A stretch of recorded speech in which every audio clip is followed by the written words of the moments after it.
Sha'Carri Richardson. Very good this year. A different Sha'Carri, we must admit. Her demeanor is different. Her approach is different. She seems very focused this year.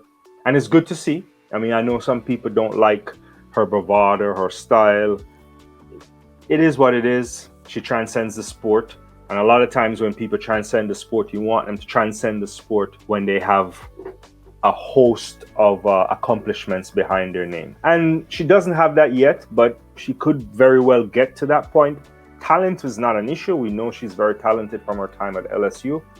And so finally this year, she seems different as in terms of her preparation, her mental preparation. Physically, she looks good. I think, what is it? She's run 10.7s 4 times for this year. And so Sha'Carri is in good shape. You know, I think she has the second fastest time for the year behind Shericka Jackson at 10.71 and consistently running well, which is a good sign that she's in good shape. I mean, she ran some good 200 meters as well. She's had the better of Shericka Jackson a couple of times.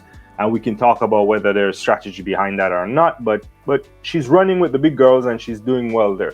And so we have to credit the evolution, if you want to call it, or the maturity. And now she's going into the World Championships at this moment as one of the favorites for a medal over 100 meters and possibly over 200 meters, but we can talk about that differently.